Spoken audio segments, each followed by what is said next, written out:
Oi pessoal! A nossa aula de hoje será a última sobre a Era Vargas.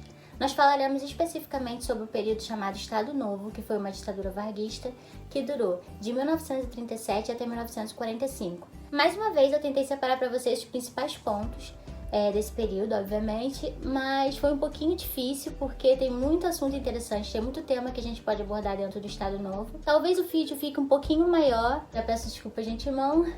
E é isso, gente. Espero que vocês gostem e vamos comigo. Pessoal, antes de começar a aula de hoje, eu quero ler para vocês a citação de uma historiadora chamada Dulce Chaves Pandolfi. Ela me ajudou bastante no estudo da Era Vargas, sobretudo no período que nós falaremos agora, que é o Estado Novo. Além disso, essa citação me define bastante como historiadora, como educadora, como professora em formação e como pessoa. Por isso eu quero ler essa frase para vocês, frase não, citação, e eu espero que faça tanto sentido quanto fez para mim. Bom, ela diz assim: as questões que emergem no Estado Novo não são frias e se abrem a muitas discussões. Espero que essas discussões possam ser feitas num ambiente social e político em que não exista lugar para o autoritarismo, condição relevante para que as controvérsias se explicitem e o conhecimento avance. Bom, nos baseando nisso, iniciaremos a aula de hoje. Pessoal, usando a insurreição comunista como pretexto, Getúlio Vargas fechou o Congresso e também deu fim à Constituição de 1934. Através do chamado Plano Cohen, Getúlio criou um ambiente para que o golpe pudesse ser feito. E o mais interessante, o golpe nele mesmo. Tá bom, mas o que foi o Plano Cohen? Gente, o Plano Cohen foi um suposto documento que detalhava uma revolução comunista de tomada de poder no Brasil. Contudo, na realidade, ele foi criado pelo próprio governo, propositalmente. Em 1937, então, Vargas outorgou uma nova Constituição que, devido a ter sido baseada na Carta Fascista da Polônia, ficou conhecida como a Polaca. Mas quais eram as características principais dessa nova Constituição? Então, primeiro, o Executivo se tornou mais forte, como nós já esperávamos, e o cargo de vice-presidente foi extinto. O federalismo chegou ao fim, ou seja, não existia mais autonomia estadual e Getúlio Vargas também passou a nomear interventores para governarem esses estados. Gente, a censura também passou a ser legal e os partidos políticos foram extintos, ou seja, não existia mais oposição. Gente, agora um IPC importante, só para não ficar nenhuma dúvida. O federalismo é um sistema de governo em que vários estados se unem para formar uma nação, mas esses estados conservam a sua autonomia. Getúlio deu fim exatamente a isso, a autonomia dos estados, e centralizou o poder nas suas mãos. Inclusive, logo após o golpe, bandeiras estaduais foram queimadas em praça pública, objetivando demonstrar a centralização de poder no Estado Novo. Uma característica interessante de todos os regimes totalitários é que eles criam um mal a ser combatido, objetivando a unificação populacional contra esse mal. No caso do Brasil, era o comunismo. E tudo e todos que fossem considerados comunistas seriam duramente reprimidos e censurados. E foi exatamente o que aconteceu. Quando nós estudamos o governo constitucional de Vargas, nós entendemos que os comunistas já eram reprimidos durante esse período, mas no Estado Novo especificamente, essa repressão se tornou ainda mais forte. Gente, até livros foram queimados em praça pública, livros considerados defensores do Credo Vermelho. Quando nós estudamos os regimes ditatoriais, nós entendemos que eles utilizam principalmente da propaganda e da censura como bases fundamentais de sustentação do seu poder, além da repressão, é claro.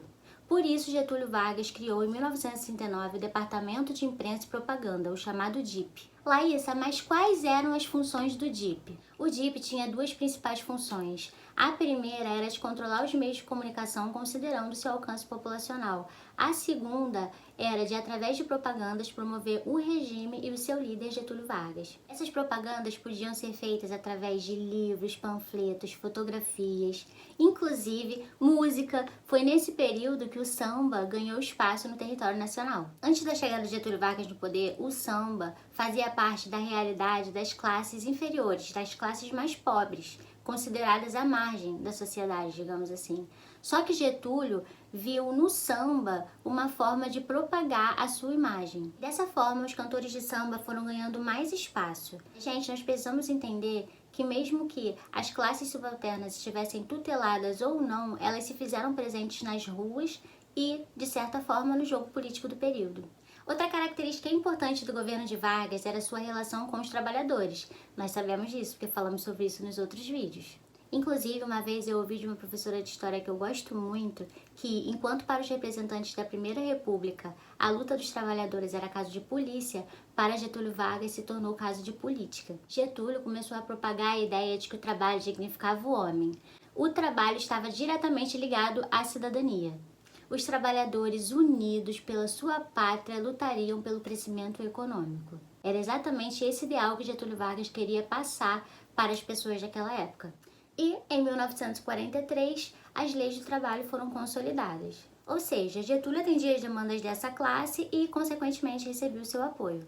Essa relação, inclusive, ficou conhecida como trabalhismo, não populismo. Tá bom, mas por que não o populismo? Populismo traz a ideia de que Getúlio Vargas, de que um líder carismático manipula as massas que, por sua vez, não possuem nenhum tipo de pensamento crítico, político e social. Mas, quando nós estudamos essa classe e as suas lutas, nós entendemos que, na realidade, não é bem assim. Não foi bem assim, nunca foi. Pessoal, é importante salientar que a CLT ela não atendia às demandas dos trabalhadores rurais. Eles viviam em uma realidade muito precária. Inclusive, essa realidade daria para ser falada num vídeo inteiro, abordando somente como funcionava o trabalho rural naquele período e o que Getúlio Vargas fez para poder mudar essa realidade. E a gente não pode esquecer também que Getúlio Vargas, objetivando também, mais uma vez, propagar a ideia de que o trabalho dignificava o homem, criou o Dia do Trabalhador. Agora nós abordaremos uma outra característica importante do governo de Vargas, que foi o nacionalismo exacerbado. Ignorando todas as diferenças populacionais, como por exemplo as diferenças de classe, de cor, de religião, Getúlio Vargas investiu na ideia de unificação nacional. As cartilhas entregues nas escolas não só enalteciam a figura de Vargas e o seu governo, como também incentivavam o nacionalismo nessas crianças. Inclusive, é importante eu abordar com vocês aqui a questão do racismo durante o Estado Novo para que vocês possam refletir. Quando nós analisamos as propagandas da época, observamos que toda vez que o cidadão brasileiro ideal era representado, ele era patriota, trabalhador e, acima de tudo, branco. Dificilmente os negros apareciam nessas representações e, quando acontecia, eles sempre estavam em uma posição de inferioridade ao branco. Triste é saber que, mesmo que os anos tenham passado, esse problema ainda persiste dentro da sociedade brasileira.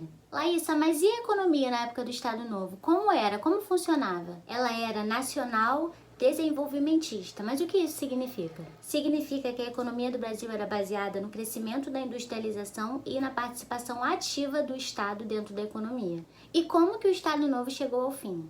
Após entrar na Segunda Guerra Mundial ao lado dos aliados e não do eixo, que eram seus parceiros de ideologia, Getúlio Vargas perdeu a sua credibilidade devido à contradição aparente. Como que um ditador entrava do lado dos democratas na Segunda Guerra Mundial e ia contra os ditadores? Não fazia o menor sentido, e Getúlio Vargas fez exatamente isso. Sendo assim, em 1945, após muita pressão política e populacional com seu regime já enfraquecido, Getúlio Vargas foi deposto do poder e aceitou publicamente a sua deposição. Galera, para vocês verem como o regime de Vargas nesse período já estava enfraquecido mesmo, os partidos políticos já tinham voltado a existir. Galera, agora só para finalizar, vamos retomar. As bases de uma ditadura são propaganda, censura e repressão.